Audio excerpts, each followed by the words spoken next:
Hello, everyone. This is John Bernert. Welcome to the Bible, chapter by chapter. Today we're going to pick up in Mark chapter 3 again, where we left off last time. Mark chapter 3, starting in verse 6. If you remember, last time we were talking about the Sabbath and Jesus setting the standard for the Sabbath and setting the requirements for the Sabbath. And he came into conflict with the Pharisees, who had their own rules and their own ways of doing things. And their conflict arose between Jesus and the Pharisees, who would define the Sabbath. And Jesus said that since he is the Lord of the Sabbath, the Son of Man, he gets to define what the Sabbath is. And because of this, the Pharisees became furious. Luke tells us in Luke 6:11, they were filled with fury and discussed with one another what they might do to Jesus. Let's take a look at starting at verse 6, what the Pharisees did. Then the Pharisees went out and immediately plotted with the Herodians against him, against Jesus, how they might destroy him. So not only were they furious, but they wanted to get rid of Jesus. Not just get rid of him, but destroy him. Verse 7, Jesus' response here. But Jesus withdrew with his disciples to the sea, and a great multitude from Galilee followed him, and from Judea and Jerusalem and Idumea and beyond the Jordan, and those from Tyre and Sidon, a great multitude. When they had heard how many things he was doing, came to him. So he told his disciples that a small boat should be kept ready for him because of the multitude, lest they should crush him. For he healed many, so that as many as had afflictions pressed about him and touched him. And the unclean spirits, whenever they saw him, fell down before him and cried out, saying, "You are the Son of God." But he sternly warned them that they should not make him known. Number of things here. Again, the Pharisees, they plotted with the Herodians. They weren't just furious. They didn't want to just destroy him, but they plotted with the Herodians. So who were the Herodians? The Herodians were a political party that supported King Herod. They were at odds with the Pharisees because the Pharisees were Jewish, and the Herodians supported a king who was not Jewish. As a matter of fact, he was from Idumea, which is a section of Judea, south of Judea and Jerusalem, still part of Israel, that had been occupied by the Edomites, the descendants of Esau, after these descendants of Esau had helped Babylon get rid of all the Jews from Israel. So when they went into captivity, the descendants of Esau actually betrayed their brothers. The Israelites betrayed them into the hands of their enemies, the Babylonians. And then they came out of their own lands and occupied part of Israel, which became known as Idumea. And they didn't do it to secure the land for their brother. They did it to take the land for themselves. So here we have a people who are overthrowing the rightful owners of the land, taking it for themselves. And now, in the time of Jesus, they've even taken the throne that rightfully belonged, first of all, to a Jew, and more importantly, belonged to Jesus himself. So here we have the Pharisees plotting with their arch enemies. But as the saying goes, the enemy of my enemy is my friend. So they were both at risk and at being threatened by Jesus' rise.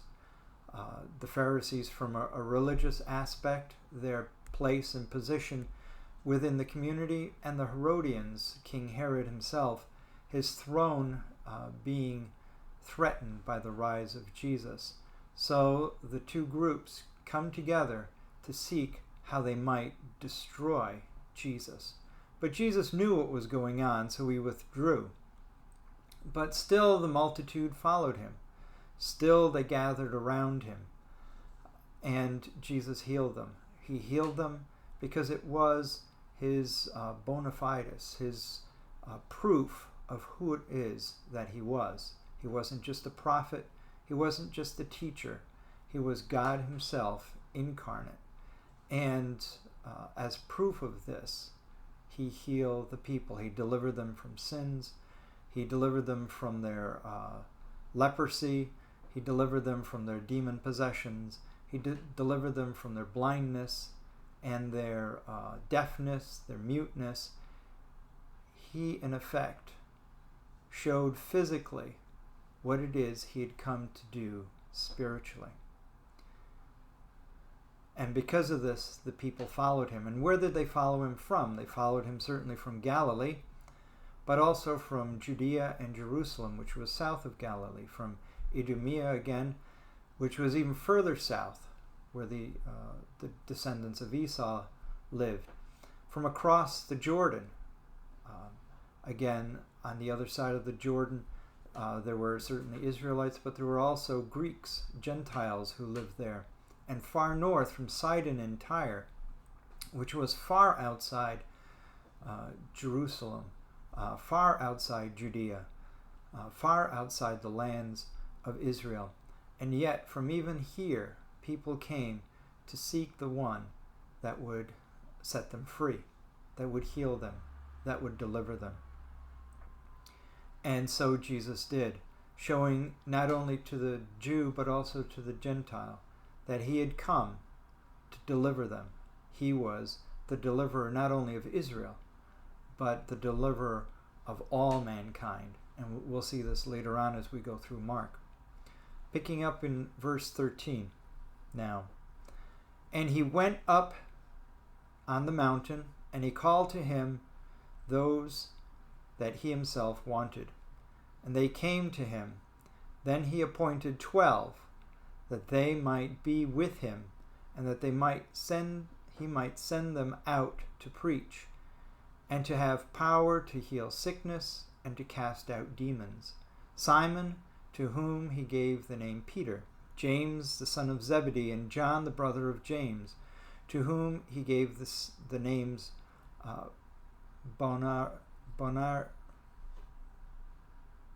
Boanerges, there it is, that is the sons of thunder, Andrew, Philip, Bartholomew, Matthew, Thomas, James the son of Alphaeus, Thaddeus, Simon the Canaanite, and Judas Iscariot, who also betrayed him. And they went into a house. So here we have the appointing of the 12 disciples, those that would become the apostles. And it tells us in Luke the same description here of the appointing of the 12 disciples, but it says, in these days Jesus went out to a mountain to pray, and all night he continued in prayer before God. So he didn't just appoint these men willy-nilly, but he appointed them after a night of prayer and speaking with the Father and getting the Father's plan and purpose and working together with the Father. And then he appointed the 12. And they went into the house in preparation to go out into the towns and villages around Galilee and around Judea to preach the gospel. And he gave them power, his authority over sickness and to cast out demons. And it was their power that wasn't from themselves, but it was his power in them, working through them, declaring to the land that the king had come. And here his emissaries, his ambassadors went out, healing, preaching, delivering. They were preaching the word that the king had come and confirming their message. They had signs and wonders, healings and deliverances.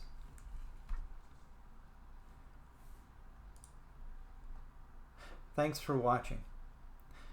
press the subscribe button below so that you would get notifications of future posts, and take some time to meditate and to think on what it is we've read here in these few verses, and pass it along to someone else.